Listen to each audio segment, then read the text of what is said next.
Hey guys, welcome to this week's podcast episode. And I've got a guest for you today, Danielle Orsino. And she is an author and she's going to talk about how creativity and talk about her works. And I think it's going to be a great conversation around the ideas of just creativity and authorship. And thanks so much for coming on. So, Danielle, welcome. Thank you so much for having me. I'm excited to be here. Yeah, so start off by I always love hearing people's origin stories. So talk about that and how you got started and we'll dive right into it. I can say that my origin story is probably not the most orthodox. I did start out, first, I was a martial artist. I went to nursing and I thought I was going to be a physician assistant. I was actually in the CASPA cycle, applying and doing all that stuff. And then I met a patient who changed everything and derailed it. He was on long-term IV treatment for Lyme disease. It was pretty aggressive. The doctor I worked for believed in dripping every single day for half an hour to 2.5 hours. Her office was in her home. She transformed her basement into her practice.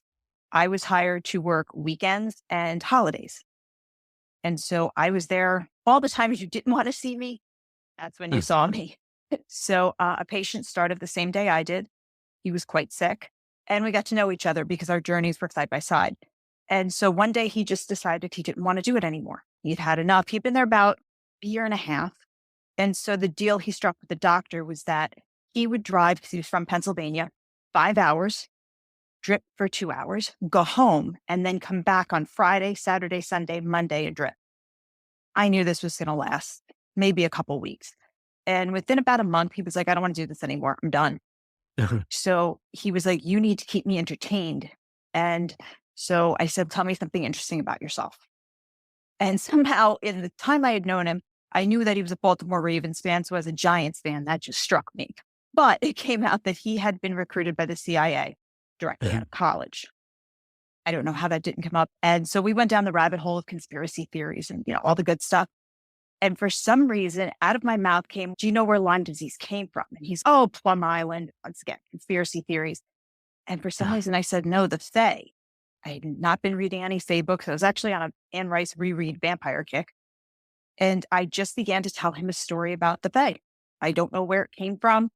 And every time he sat down, I just told him another story about this CIA agent who was trying to find out if the Fae were involved in Lyme disease. And he was sent undercover in some Lyme disease clinic. And the nurse was a Fae human hybrid. And I just made him a part of the story. And so he was like, you need to go home and write this down. And I was like, yeah, okay, no, I'm going to be a PA assistant. I'm going to be a PA. I'm going to go pump some faces full of Botox and I'm going to do this and that. And so he just kept pushing me and pushing me. And eventually I wrote the story down and here I am. Yeah, interesting. One thing talking about is so we talk about is the inspiration for your book and then talk about the process of writing from an untrained author because a lot of people listening to this they want to write books either fantasy or nonfiction. How does someone just start writing? I kind of joke and say, if you want to know what not to do, come talk to me, come sit next to Mhm. me, and you will learn everything not to do because I fell for every scam that is out there, all the author writing coaches. Yeah. I fell for it. Every bad editor, I probably know them. I didn't know what to do. So I have handwritten every novel because I didn't know what I was doing. And I do like handwriting. I like that whole muscle memory kind of thing, that tactile. So I would go home and pull out a journal and just start writing. I did not write in order. I did not sit there and go, chapter 1. Did not do that. I just thought of a scene and wrote it. And then Hmm. jigsaw puzzled this together. I describe it like building a body. First is the skeleton. So I just wrote things down. And then I would go to the computer and start to put the meat on the bones a little bit. And that's where the first kind of process of editing would begin. Okay, this chapter goes here and this would go there. I wrote all 6 books at once, not knowing what I was doing because I would write and then go, oh, they're probably going to want to know where this came from. And I'd pick up another journal and write something down. And so I had all these journals with bits and pieces of books and then started to put it together. So the best advice I've given people is don't feel you have to be a certain type of writer. Oh, I have to do it this way. I have to go chapter 1, chapter 2. I have to have an outline. I think you just need to flow. Get something on a paper. You can't edit what's not there. So that would Uh, be my first piece of advice. Just write. You'll figure it out from there.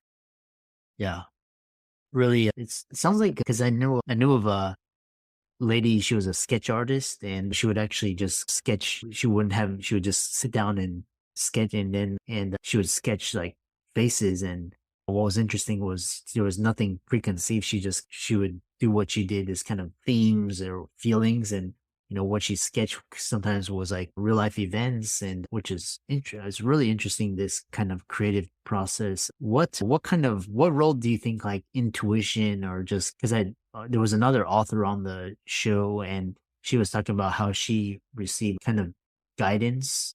And she was, from her words, it was like the universe channeling her to create this book. What role does intuition, or I know you have a martial arts background as well as a movie background. What role did that play in your creative process? I call myself a custodian of the characters. They tell me what to do. I don't sit there with a plan per se. I just write and they'll tell me. I've joked before that at 3 a.m. for some reason, that's like the witching hour when all the inspiration hits. I think that's because the logical mind quiets down and everything else comes to the surface. So I think that plays a huge part in it. I believe if you think too hard and you start to put yourself in a box of the books tell me, like all the how to books tell me to do this, that's where you lose the creativity. If you just flow and you let your intuition take over, things happen in more of an organic state. I joke that I was never going to put like younger Fae kids in my books. And then one night, this little Fae character playing cherry bomb skipped across my head at 3 a.m.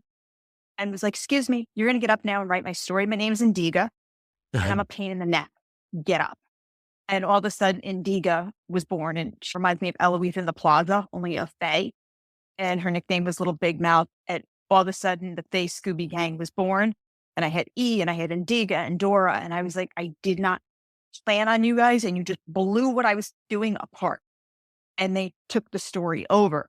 But to me, that was all intuition. It wasn't me being like, okay, I'm getting my little outline, nature versus nurture, and this and that. And everything you learned like from creative writing in high school was all just them saying, no, we're going in this direction. Here we go. It happens, and you just flow with it. I think that's the best way to go. So I think intuition plays a huge part in it.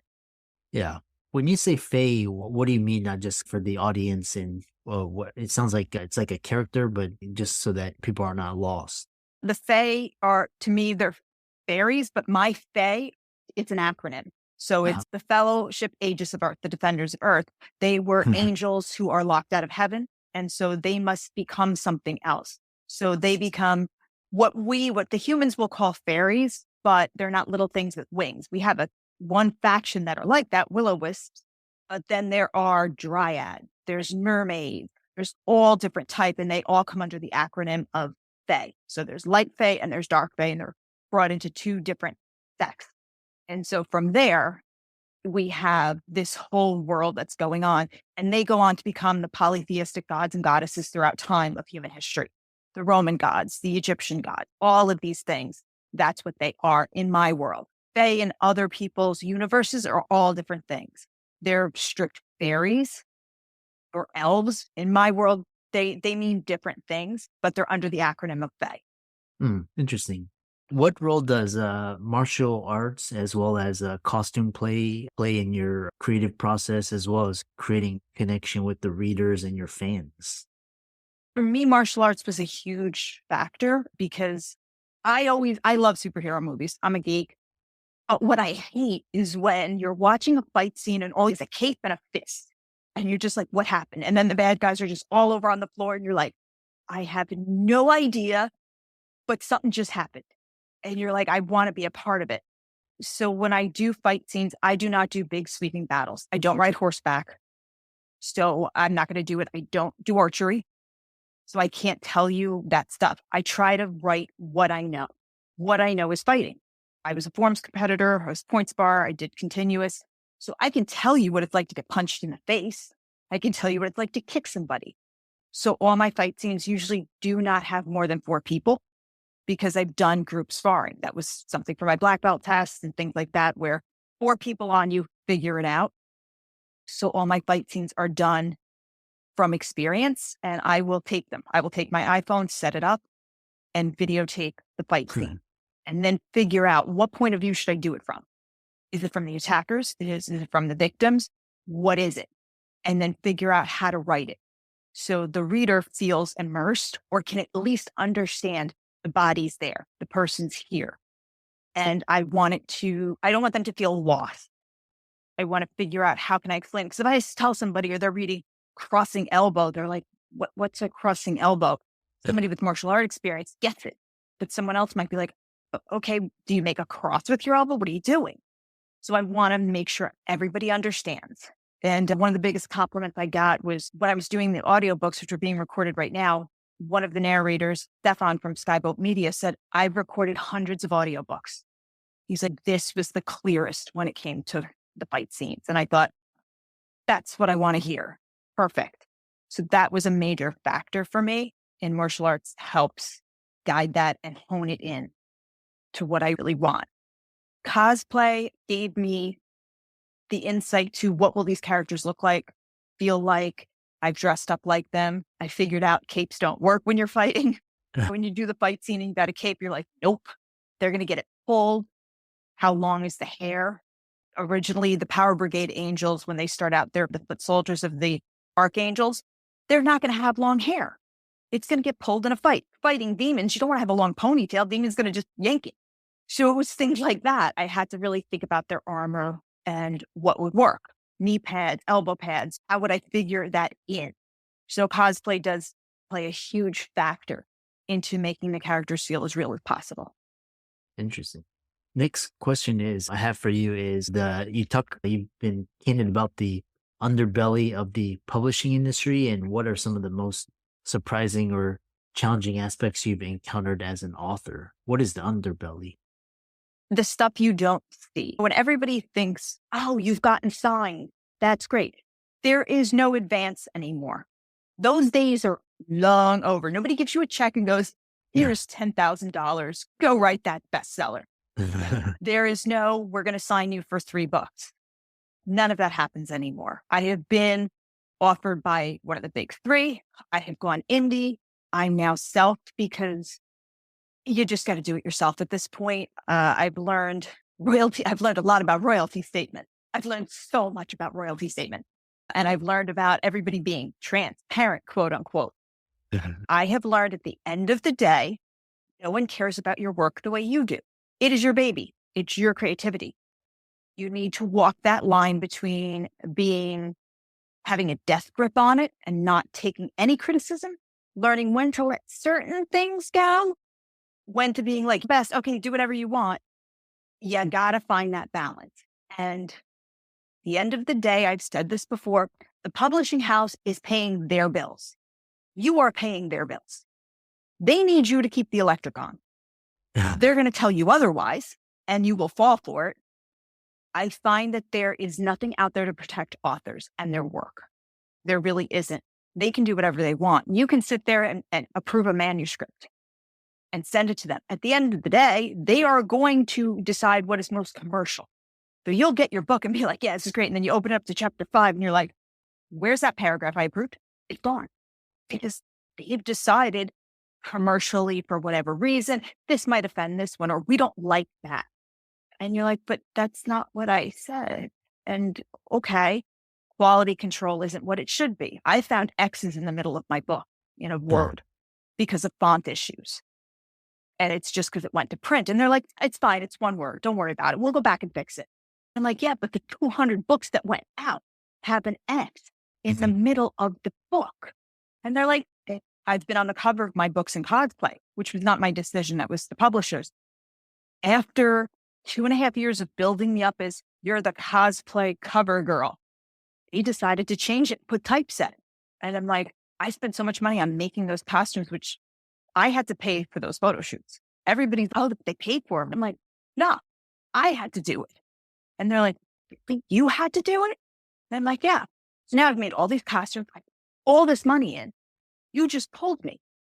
So Yeah. it's things like that that people don't understand. They think everything is George R. R. Martin. It's no, sweetie pie. No, no, no, no, no. You're making 15 cents off a book that everyone else is buying for 24.99, and you have no say over the price.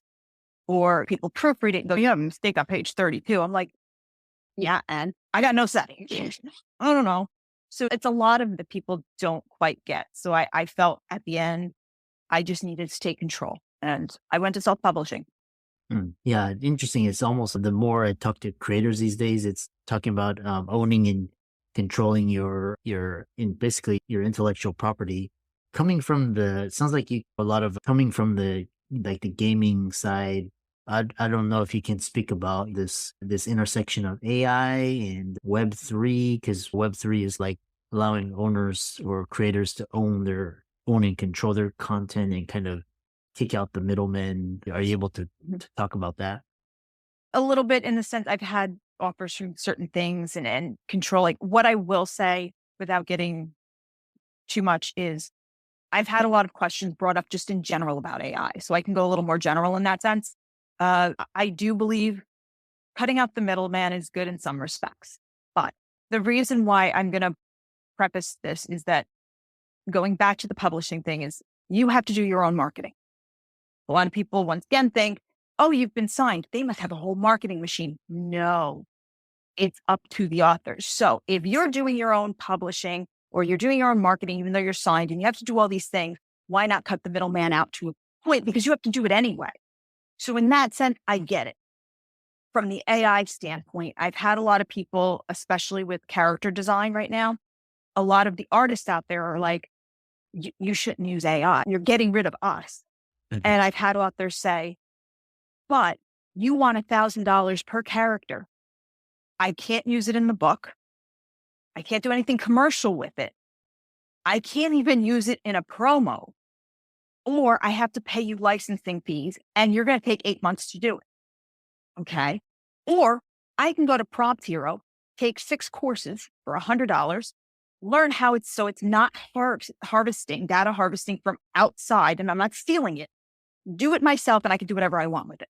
Choices. So I see both sides. Now, if I was to do a graphic novel, I'm not doing it through AI. I'm going to an actual comic book artist, which I'm talking to someone right now who is extremely talented. I would never think of going over their head and going to AI. But if we're talking about an illustration in my book, yeah, I'm going to use AI. I'm sorry. No, I'm not going to steal it. I am going to, with things I've done, I've taken my own picture and my cosplay pictures and turned that into something. So I know it's me. I'm not stealing from anybody. So I think there's a balance there, but I get why people are cutting out the middleman because a lot of authors have been worked over so many times. They're pulling their hair out and they're going, I've tried, or the contracts are so one-sided. Why time? It just gets to that point where you're like, I don't want to give over something I have worked 10 years for, and they're going to take it and do whatever they want with it. So, like I said, I can see both sides as someone who's been offered some of those things, and I've looked at it and gone, but this says I have to give up my right. What do you mean? And they're like, but this, and then they jargon it and you give it to the lawyer, and the lawyer's, you're not really signing this, right? You're not even thinking of this. And I'm like, yeah, I was thinking about it because they're like, no, I do get it. Yeah. Interesting. Yeah, because for example, like my YouTube channel, I use like a lot of AI. What's really interesting is the AI, the text to image now it's a little bit still clunky, but it's actually pretty good. And like I can generate hundreds of thumbnails for almost for free. Whereas if I go to editor, I got to pay him or her like 20, 30 bucks, and you have to wait. And it's just so much more efficient. Yeah, it's really, I know AI is like a tool, so you can use it for things. And yeah, how can people find you? And I know you've got a YouTube channel, you've got Instagram, check out your works, etc. Everybody can find me. Usually Instagram's the best place to get me. You can get me at Birth of the Fae _novel. But if you just type in Birth of the Fae, I pop up. That's where all my Fae news goes. So anything that's coming up with the books, anything like that, I post there. You can check me out on my YouTube channel, Danielle Orsino. I'm also on a Philly radio station, WWD 860 AM with Liberty Bell Smack Talk on Thursdays at 6 p.m., where I do a lot of sports talk. for the New York Giants. Go Big Blue. Don't know how this season's going to turn out, but thumbs up on that and we're praying. So there's a couple different places you can catch me. As for the books, we have some new exciting things coming out. I'm re-editing the whole entire volume one, Birth of the Fae. So each book will be released with all of the deleted scenes that I always wanted to put in, but was not able to. And so that's all coming out. And then volume two is in fact done. So Birth of a Succubus will be coming out in 2025, which I'm really excited. And then we have an Oracle card set coming out as well. Interesting. Yeah. Reminds me of Taylor Swift when, because I think she re-released all of her and then she was owning that. Sounds like what you're doing is same, and really interesting conversation. And thanks so much for coming on. Thank you so much for having me. I appreciate it.